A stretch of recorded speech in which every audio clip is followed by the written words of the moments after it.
We should have sound now.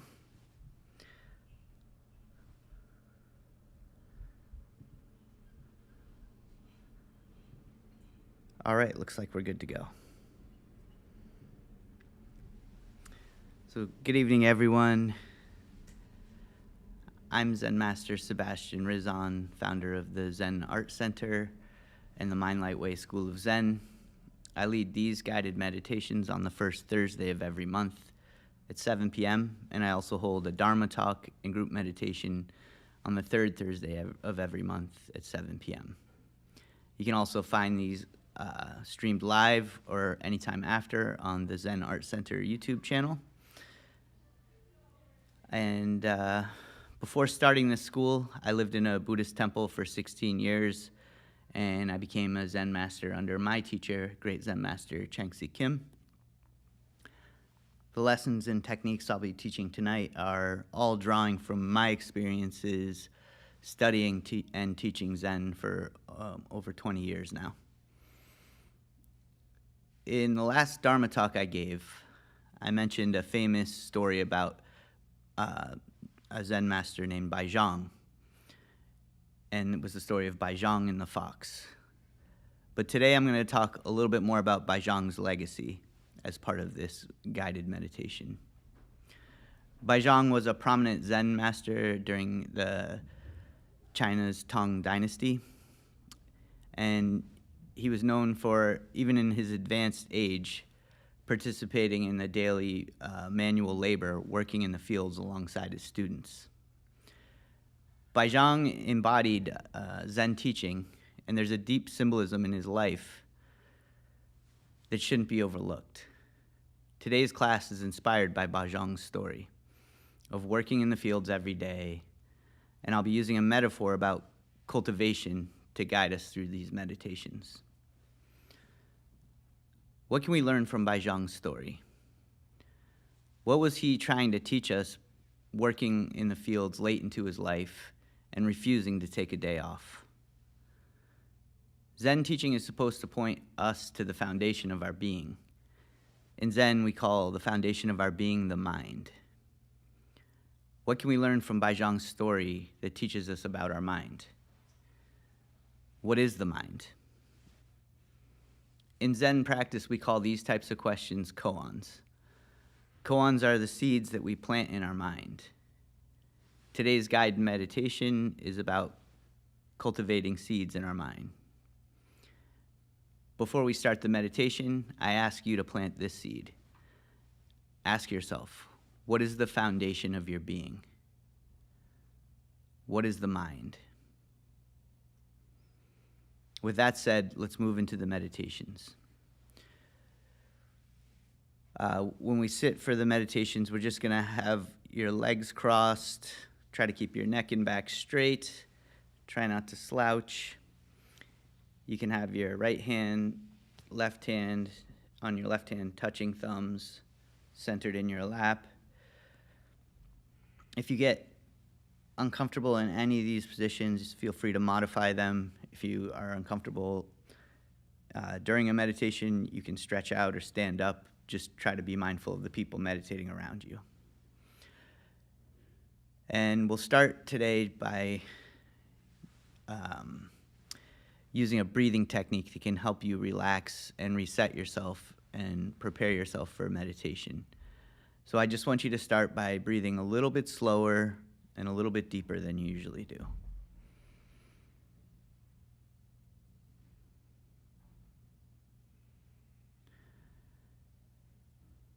Visualize your heart in the center of your chest as you breathe.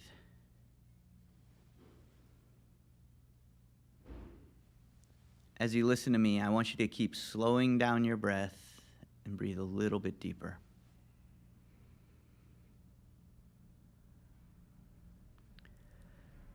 Feel your breath coming in through your nose and mouth and collecting all of the energy from your brain and moving it from your head into your chest. Imagine now that you're breathing with your heart.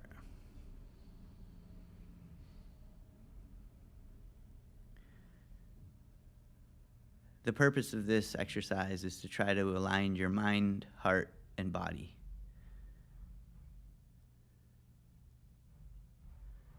You can also place your hand on your heart and close your eyes if you'd like.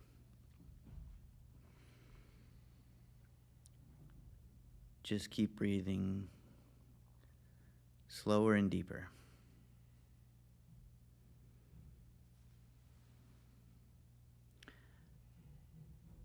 This is a technique you can use anytime to relax or reset yourself whenever you feel nervous or anxious, or whenever you feel like you need to switch gears from different activities you're doing throughout the day. You can use it when you wake up, before you enter a stressful meeting, before you go to sleep, or before you meditate. If you practice this technique, you can learn to reset yourself in any moment by reminding yourself to take some slow and deep breaths.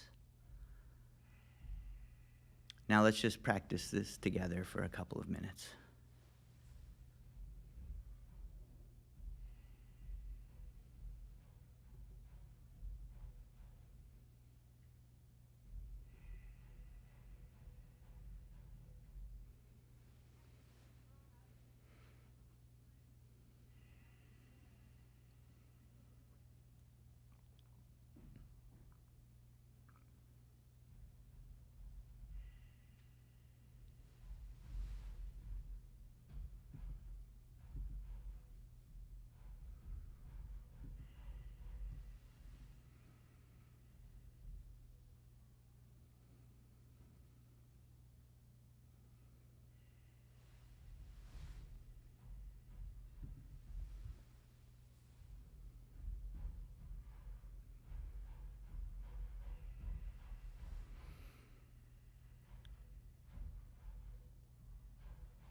In traditional Zen meditation, we focus our mind on a mantra.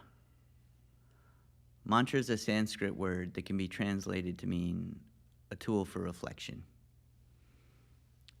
In Zen, the mantra is a tool for reflecting our mind. A mantra could be anything. It could be a reflection on a koan. Sometimes it's a simple word or a phrase that you repeat within your mind. The idea is to focus on one thing in order to push out all of the other thoughts from your mind until it becomes clear of all thoughts.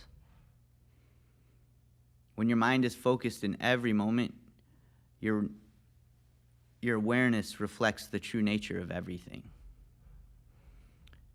For the next portion of class, we're going to be going through a series of meditations using different mantras. For our first mantra meditation, we'll be focusing on our breath to help us clear our mind. Using this technique is like tilling the soil in the field, turning over the earth in the garden bed so it's clear and the seeds can take root. For this technique, we'll just sit still and quietly count our breaths. During this meditation, try to stay focused on your breath. If you lose count, that's a sign that you've lost your focus. As soon as you have that realization, just start over and start counting again. You can do this technique with your eyes open or closed, but if your eyes are open, your gaze should be at a 45-degree angle towards the floor. So let's practice this technique for a few minutes. I'm going to hit the moktak to start and finish here.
you check the chat? There was a few messages in French coming in, so maybe you can, something about connection, I think. So I don't know if we're connected.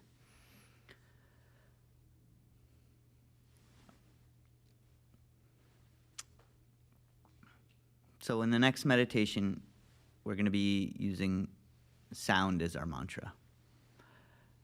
For this meditation, we're going to focus our mind on the resonance of the singing bowl. In our cultivation metaphor, focusing on the sound patterns is like observing the weather patterns in the environment. The weather patterns tell you what season it is. There's a season to plant seeds, a growing season, a harvest season, and a winter season where nothing can grow, so it's time to rest. The seasons remind you that things take time and you need to have patience. Seeds need to grow, blossom, and produce fruit before they're ready to harvest. For some seeds, this process takes many seasons. When your mind is clear, you can recognize the patterns in the environment and understand whether it's time to plant a seed, harvest a seed, or rest and meditate. Now I'll play the singing bowl. Just let the sound waves wash over you and wash over your mind and carry away your thoughts with the wind of the seasons. If your thoughts gather, just let them dissolve. Just let them be dissolved by the vibrations as you return to focusing on the sound.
In the next meditation, I want to focus on forgiveness.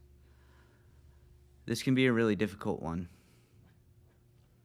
It's not always easy to forgive, but it can be an essential part of healing ourselves. Here we're going to take a moment to forgive ourselves and the other people in our lives. This is a chance to acknowledge our mistakes and the mistakes of others that have caused us harm and express our forgiveness. This is not to make an excuse for the harm that's been done or the person that caused the harm. It's more to acknowledge that harboring feelings of anger, hatred, and resentment can prevent us from being compassionate, and this can stunt our own personal growth. This doesn't mean you have to welcome back someone into your life that's harmed you, or that you should continue to expose yourself to harm in any way. This is about letting go of your own hurt. You need to get rid of the weeds of trauma that cast shadows over the seeds that you're trying to grow. This process will help clear the way so the light of your mind can reach your seeds. So let's take a few minutes to forgive ourselves and others for the mistakes that were made and the harm that's been done. Let's also pray that we don't continue to harm others in ways that cause unnecessary suffering. Now let's just close our eyes for a few minutes and focus on forgiveness.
Now I'd like to turn our attention to gratitude.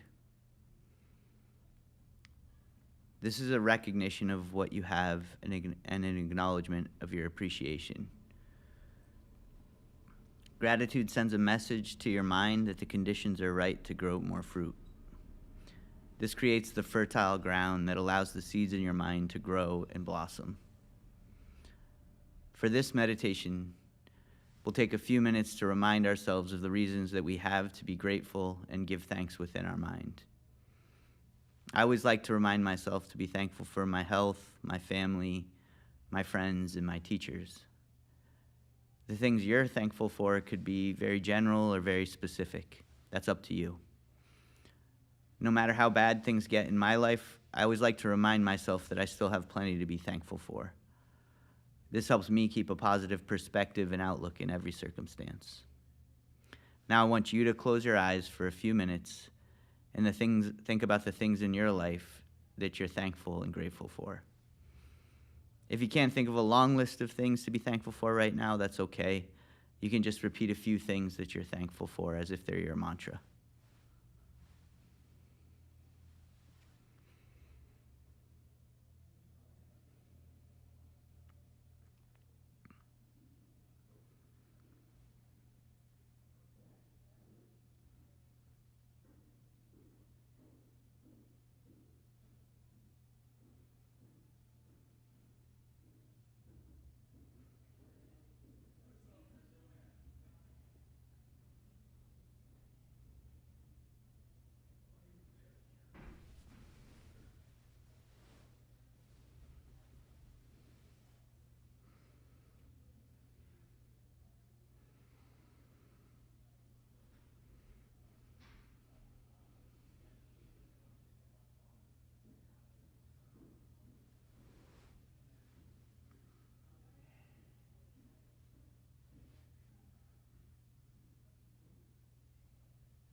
Now we're going to focus our meditation on our prayers.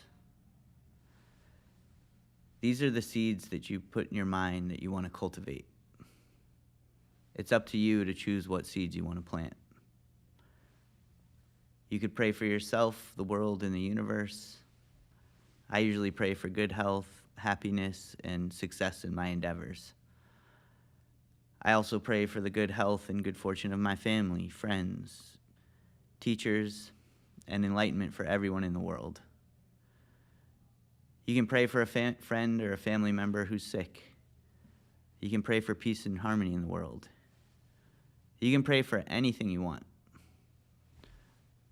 When you pray, the air collects your prayers from your heart and carries them out into the world with your breath, sowing the seeds in the wind where they gather and create potential.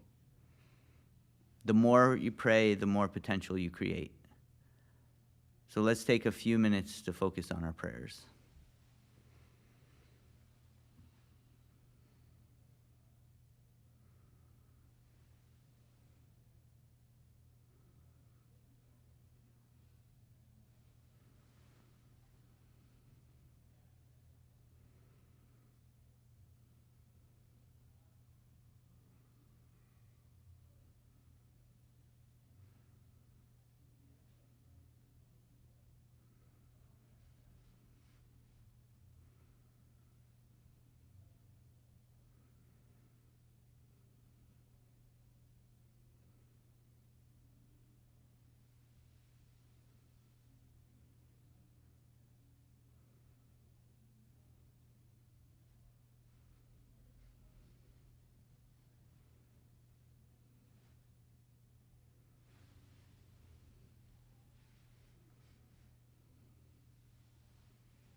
Next, we're going to be moving into mantra meditation. So love is the energy of creation and creative potential. When we meditate, we empty our mind. Emptiness is like a vacuum of creative potential that draws things into existence. In the next meditation, we'll be using a mantra to empty our mind so that all that remains is creative potential. Creative potential is the love, filling our mind with love is the most compassionate thing we can do for ourselves. Love is the energy that nourishes our seeds so they can grow into flowers and produce the fruit that we're hoping for. For our next meditation, we'll use a word or a phrase as our mantra. You do this by simply repeating a word or a phrase in your mind. If you try not to think, thoughts will inevitably come into your mind. So by focusing on a single word or phrase, you can use it to push out all of the other thoughts.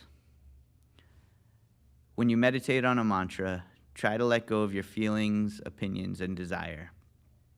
Only concentrate on your mantra.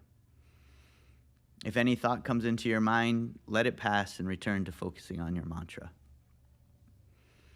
This will help you clear your mind so that it can be filled with the energy of pure creative potential. You can use anything as a mantra during meditation. But if you don't have a mantra you want to use, I strongly suggest using the mantra of Kwanseum Bosal. Kwanseum Bosal is the bodhisattva of love and compassion in Korean Zen. A bodhisattva is an enlightened teacher that's devoted their lives to guiding others and helping others. Kwanseum Bosal is often depicted with thousands of eyes and hands, and is said to be able to see the suffering of everyone and help those who call out her name. Using this mantra will bring compassionate energy into your mind as you meditate.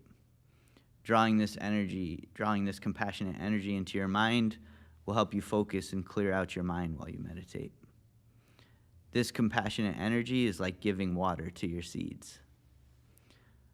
Once again, the mantra is Kwanseum Bosal. Now let's just meditate on this mantra for a few minutes.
So we started today's class with a story about Baizhang.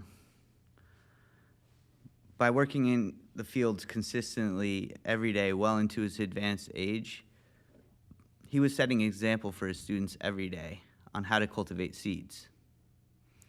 My teacher taught me exactly the same way,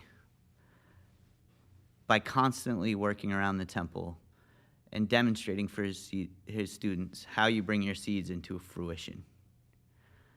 I also hope that I can serve as this example for my students as well in a similar way. Unfortunately for Baizhang and my teacher, many of his students didn't understand what they were demonstrating. As Baizhang got older, many students became concerned for his health and how hard he was working. So they actually hid his tools to prevent him from working. When Baizhang was unable to work, he refused to eat, declaring, "A day without work is a day without food." The lesson here is that the work you do is what nourishes the seeds. Without constant cultivations, the seeds will not grow. Today, like all of the students of Baizhang and my teacher, we learn sitting meditation techniques which will help us cultivate the seeds of our mind. However, if you think this knowledge or just doing sitting meditation is sufficient to cultivate your seeds, you'll be missing the point of this story. Baizhang and my teacher were also demonstrating by example that you also need to work in the fields or in the temple or in your own life to cultivate these seeds. Sitting in meditation and intellectual knowledge are not enough. You have to learn how to stay focused on everything you do all the time. You can practice this by treating whatever you're doing as if it's a moving meditation. This means you learn how to turn everything you're doing into a mantra, whether it's working in the fields, cleaning your house, or doing your dishes. Focus on whatever you're doing without letting your mind wander. The wandering mind is the source of your suffering. My teacher taught me how to do this through martial arts and being mindful about everything I was doing around the temple. He would notice whenever I made a mistake and would always point out to me whenever he saw something that my mind was not in the moment and I was thinking too much. However, the most important thing he did was set an example and show what's possible when you're completely focused on what you're doing. If you were paying attention to him, you could see it. It's amazing what you can accomplish when you're completely focused in every moment. The expansive awareness that you can gain is unlimited. If you keep practicing sitting and moving meditation consistently, your focus will get better and better. This is how you cultivate the seeds of your mind. If you plant the seed in your mind and ask yourself, who am I? What is my purpose in life? And what is my mind? Then you can cultivate these seeds by practicing the sitting and moving meditation we learned about today. If you do this consistently, your focus will get better and better. If you can learn to keep your mind completely focused without effort, then the expansiveness you can gain is unlimited. When your awareness is unlimited, you'll be able to see your seeds grow and blossom into the fruit of enlightenment. So keep going every day until you can taste the fruit. And I wish you all good luck in your journey. So that concludes the meditation portion of class. It's 8 o'clock now, basically, but I will stay and answer questions if anybody has any here or in the chat. I think the chat's a little bit behind. It has a little bit of a lag, but happy to stick around here if anybody has questions.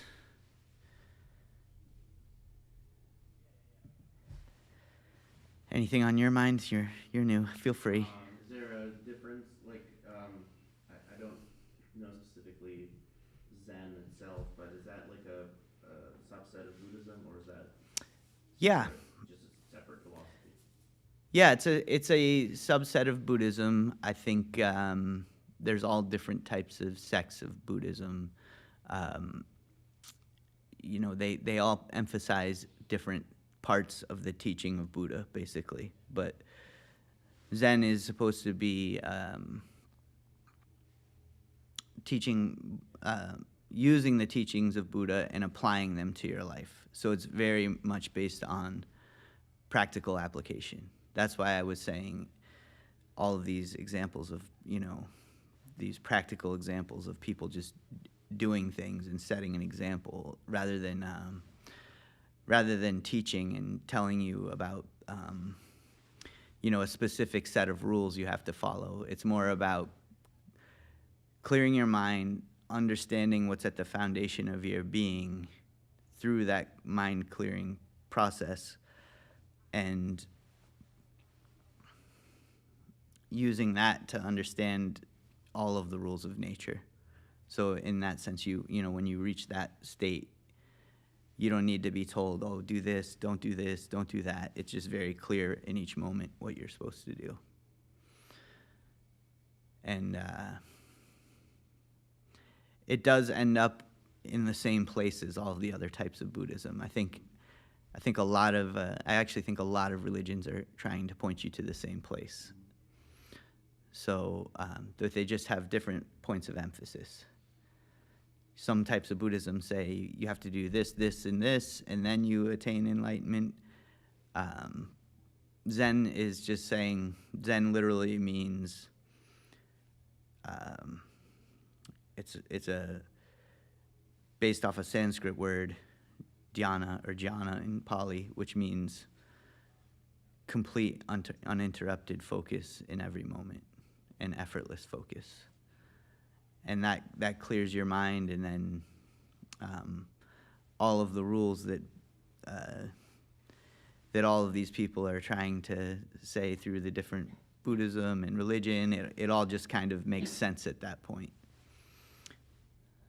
So like I was saying, from that emptiness is this, the only thing that is in the emptiness is the potential. That creative potential is love, and that is why one of the tenets is to be compassionate, but that comes naturally through this process as well. Any follow-up to that, or? I appreciate that explanation. I mean, I guess the only follow-up is just like, can you talk a little bit, I don't know, I can also ask after this is officially over, but just about this center in general, like what types of programs, or is it mostly just things like this and the Dharma talks that you have to help guide people on this journey? Absolutely. Appreciate the question. And I'll definitely make an announcement about the next few things coming up. But in this center, I do these guided meditations. I also give a Dharma talk once a month where I will talk a little bit more about the underlying philosophy, and we, again, practice meditation together. It's a little bit of a longer meditation session, and we don't do as much variation of the types. So that's one thing. The other thing that is a focus of this center in particular, I call it the Zen Art Center, and that we are focusing on using arts as a meditation, as a form of moving meditation. So I also have an art group where we meet up and make art together. I have a writing group where we write together. I also do different moving meditations here, martial arts and things like that as well. So that's all part of the practice. That's part of the way I was taught, and also trying to learn how to use this meditative focusing state on everything you're doing is really the focus of this particular center. When you're saying moving meditation, are you referring to like Tai Chi, things like that? Or? Yeah, okay. Things similar to that. Okay. We have a few different moving art forms. It's not exactly Tai Chi, but and I'm very agnostic about what the movements are. So it could be painting, it could be drawing. We've had belly dance classes here before. So the idea is more about the state of mind rather than anything specific about it. And I also try to encourage people to recognize, like, anything that you're really focused on and putting your heart into can become a form of meditation. And I use the word heart and mind a bit interchangeably. In the tradition I come from, it's the same word. But also, I like to focus on the creative process because when you said center, actually, I was thinking about the center of your being. And so I wasn't sure if you were going to ask about that.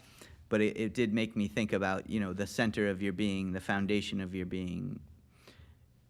That's what we study in Zen. That center and that foundation is what we call the mind. Not the brain, like a lot of times in Western traditions we think of, but the mind, like what is the origin of all the thinking? What's the part of you that says yes or no in any given situation? What is that makes you who you are? And the creative process is one of the ways you can take what's in your mind and bring it out into reality and get a reflection of what your mind is. So it's another form of exploring that space. And then also you can use meditation as a source of inspiration. So I'm trying to marry together all of these ideas in a way that it's a little more comprehensive in the way you can fill your life with meditation and keeping your mind clear even when you're doing other activities and not just when you're sitting. Thank you. Yeah, appreciate the question. Yeah, feel free to ask any more follow-ups or if anybody else has any questions here.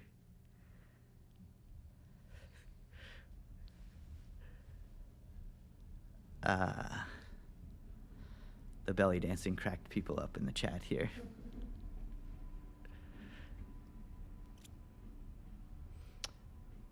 I have a comment. Sure. Compassion. I was trying to explain it to a family friend, and they kind of looked at me like, "What? Like, why would you show someone who has hurt you compassion?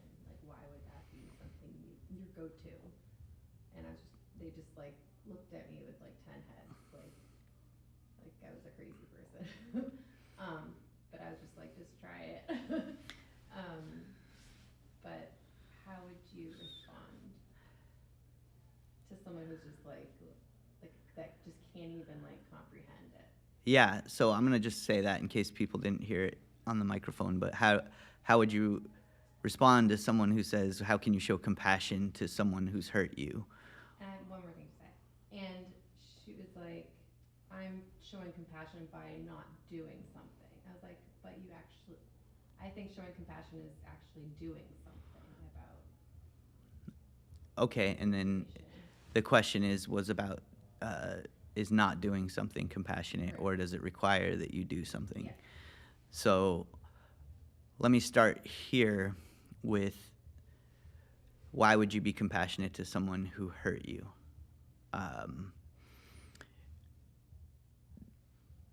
This is going to be hard maybe for a lot of people to understand, but I'm going to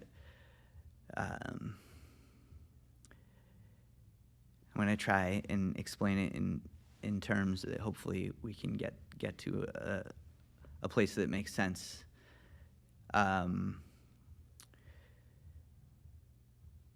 So in the philosophy of Zen and Buddhism, the idea is to alleviate the suffering of yourself and the suffering of the world. When you want to alleviate the suffering of someone, that is the definition of compassion. So compassionate action is at the heart of Buddhism and Zen.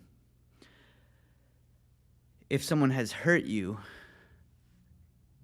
that would be done out of their own ignorance, because the other thing that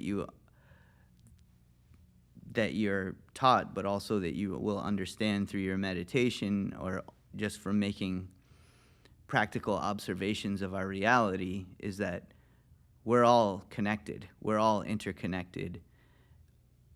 All of our welfare is interdependent. And so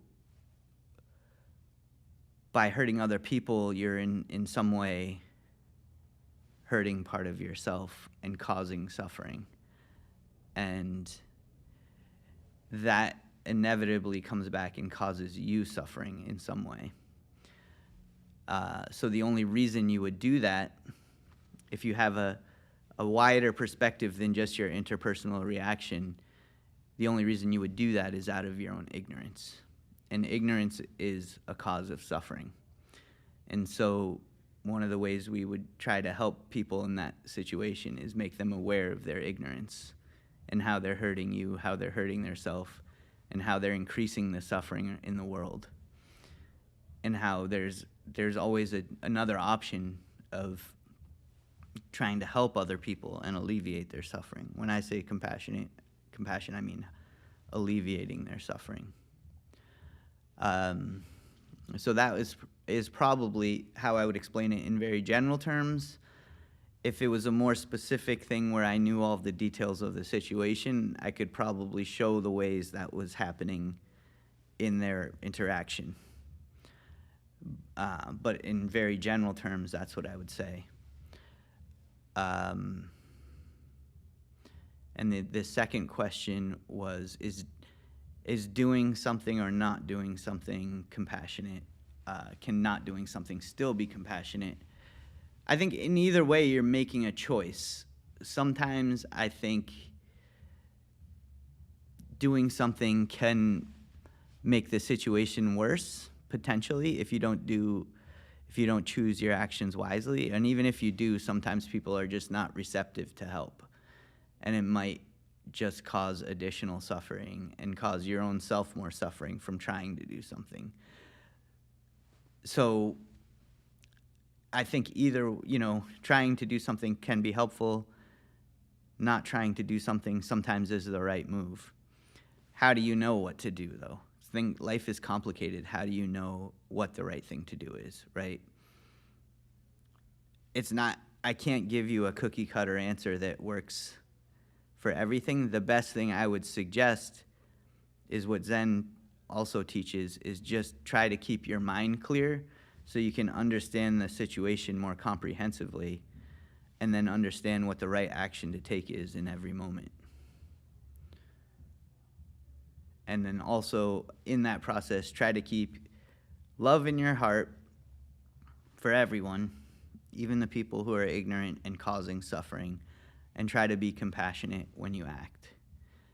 And it's not always going to come out perfectly the way you planned it, but that would be an approach I think you can live with the results if you want to help other people.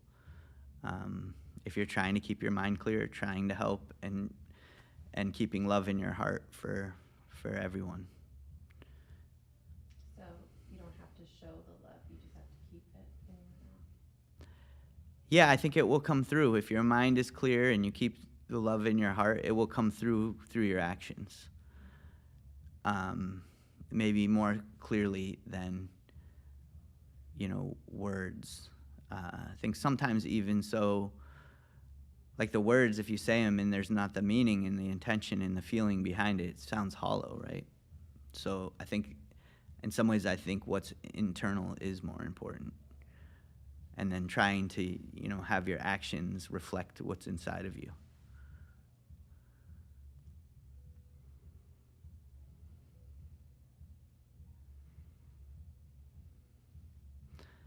And I think, some of these things that we did tonight can help, practicing forgiveness. understanding. Sometimes the forgiveness comes from your heart. If someone really did something horrible and they don't feel like, and they're making excuses and not taking responsibility for these things, you don't have to forgive them verbally to them, but in your heart, because if they haven't asked for forgiveness or just acknowledge their mistakes, I don't think you don't owe them that necessarily, but it's more about the forgiving in your heart and giving them the space to acknowledge their mistakes when that time comes, but not exposing yourself to more harm, not exposing yourself to more suffering, because it will likely go both ways in that both of you continue to suffer if you just try to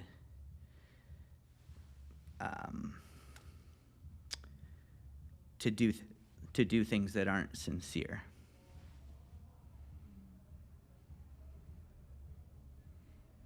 What if showing yourself compassion and having the love inside for yourself actually causes suffering for someone else? Like making that choice. What if having compassion for yourself and love in your own heart causes suffering from someone else? Causes someone else to suffer. Causes someone else to suffer more.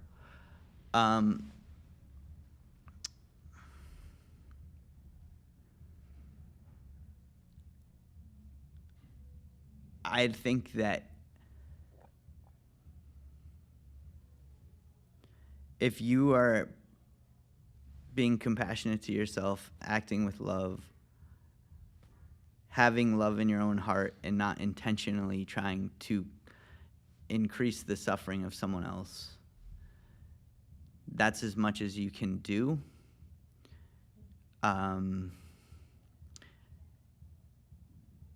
The suffering that they're suffering is probably caused by something else that is not external. Suffering is like causing harm is an action. But the suffering and the harm is done and the pain is inflicted, but the suffering is what happens when you don't let go of that and you keep holding on to that. So if you've done something to hurt someone and they can't let go of that, then they're the ones causing that suffering in themselves. Yeah, they're thinking too much and their mind's not clear. Yeah, so if you can forgive them and apologize, but also keep your boundaries, I think that is a fair way to go. And if they continue to suffer, then they're not doing their part. Yeah, that's a challenging part. Like I'm doing a lot of trauma recovery work on myself, and I've had to take a step back from both of my parents, and I think they're definitely suffering because I'm not speaking to them, and I think I don't think they're able to really get to the root of what's happening and like actually that I'm being compassionate towards myself by taking the step back. Their ego trumps everything else, or not everything, but like I see it much more clearly than they do. Even though if I were in their shoes, I mean, I wouldn't have been the one that inflicted the trauma to begin with, but it's all about like awareness, and I just think that they're definitely also disconnected internally with themselves in addition to with me. Yeah, and if you have, like you said, like an ego or a self-centered viewpoint, it's really hard to put yourself in other people's shoes.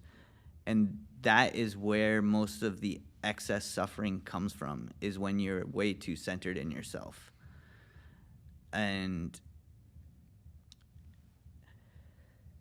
that's why we meditate, is to kind of like put that down. And it doesn't work like you do it for yourself and then everybody else is just great. Like everybody has to do the work on themselves. Everybody's going to continue to suffering until they learn to do that for themselves. Whether they're blaming you for the harm or something else or something external,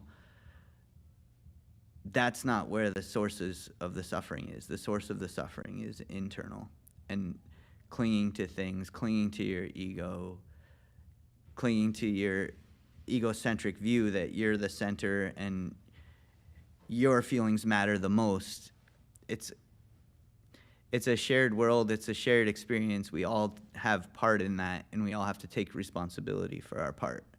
And that's the only way the whole world ends up not suffering, is if we all do that. As long as anyone's carrying that view, they're going to suffer, and they're going to inflict suffering on other people. That's why we just teach, work in Zen, work on yourself. That's the best you can do. You can control your own actions. You can control how you feel about what you're doing. So if you keep love in your heart, you try to act with compassion, you try to do the work on yourself, you try to clear your mind, that's really the best you can do.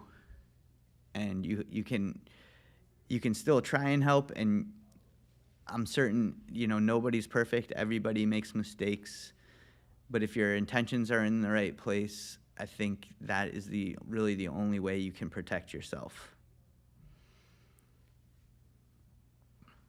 And and try to,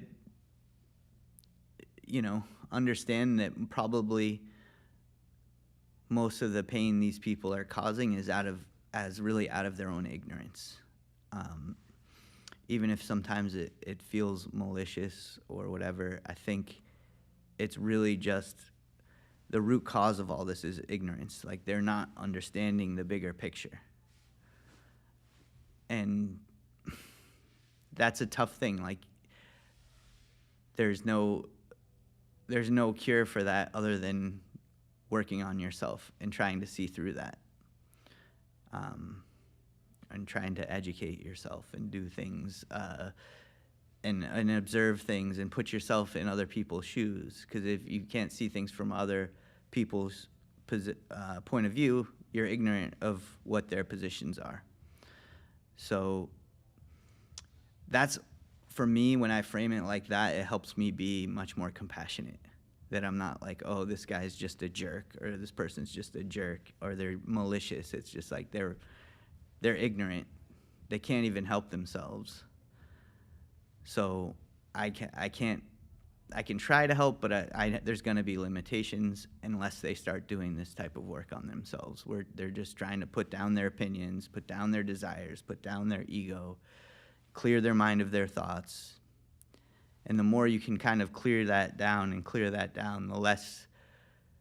the more awareness you have of everything that's going on around you. You're not having your thoughts get in the way of everything that's really happening in front of you. So that would definitely be my best advice. It's not like waving a magic wand. It's not going to make all the problems go away, but it will definitely help you on your end. And I think the wider your perspective and the more awareness you have of everything going on around you, the less you will suffer, because you'll understand the situation more comprehensively.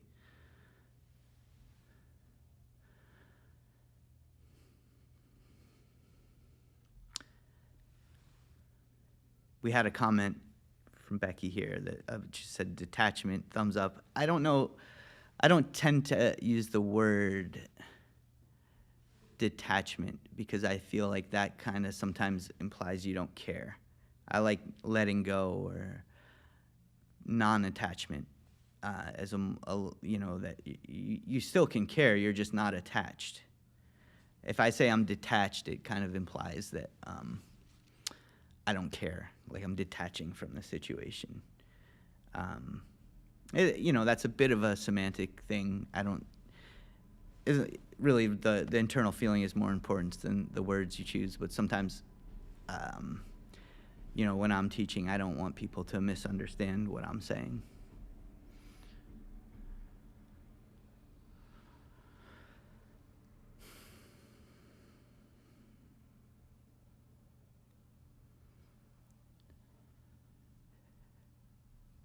Well, any more questions? Thank you for sharing. I know I get a lot of similar questions, so, you're definitely not alone in feeling this way about things. And I hear, and that's one of the reasons I want to have this community come together, so we can all understand, like, we're all trying to do better, and we all have similar experience. They're all different, but there's also similar threads that run through all of them. And by coming together and working on ourselves, we can help ourselves grow through these situations. So I really appreciate everybody coming out tonight and joining the group. Everybody here, everybody online. I wish you all well. And I do have a few announcements. You asked about the center, and I always make a few announcements about the center at the end. So just a reminder, we do this meditation on the first Thursday of every month, and on the third Thursday of every month, we do the Dharma talk and meditation. Same time, 7 to 8 p.m. Sorry, what is the format of the Dharma talk? Is that just like you introduce a topic? Yep. Meditate, and then I introduce a topic. I usually try and give you a koan or a question to consider. Then we meditate, and then I give a little lesson related, I try to relate it to what the question I posed, and maybe add some more depth or different perspective about how to look at that. And the meditation is usually like a 20-ish minute meditation straight through. So usually like a 5-minute intro, 10-minute intro, and then 20 minutes of meditation, and then I talk, and then I take questions at the end as well. And then I also host the Zen art and writing groups here once I host them, the Zen art group once a month, and the writing groups twice a month now. And in there, we're just exploring how to use these practices as meditation, and how to use meditation as the source of our inspiration. The first group is the Zen Writers and Poets Society. That's held on the second and fourth Sunday of every month from 3:30 to 5 p.m. And then on the third Sunday, we have the art group at the same time, 3:30 to 5. So the schedule's in the back, and I definitely suggest signing up for our email here, or if you're online, you can sign up. The information for that's in the description. And if you're interested in learning a new art form, we have the martial arts and sword classes here that you can take. All of these classes, there's no, they're all for beginner level. There's no requirements that you have any prior experience or anything like that. We also welcome, seasoned people in the arts and writing. We're all looking to better ourselves there too. Yes, and in closing, the Mind Light Way School of Zen is a 501c3 nonprofit organization, and we try to keep all of our classes free and open to the public. But we do rely solely on donations for these classes. So if you'd like to make a donation, you can see in the description where to leave a donation. And we have information on the back table here if you're here in person. And we greatly appreciate your support and appreciate you coming out to these classes. And if you're here in person, definitely feel free to hang out and have a chat with us after I turn off the video. And hopefully you all come back for the next group meeting. Oh yeah, one more thing. We do have open studios this weekend, Saturday and Sunday, all across Somerville. Nearly 400 artists are opening up their studios. So it's a great way to check out some of the local art. It's Saturday and Sunday, 12 to 6 p.m. And we'll be here. We'll have food, light food and refreshments. If anybody wants to come and hang out and chat, we'll definitely be here the whole time, so love the company. All right. Thank you very much, and have a great night.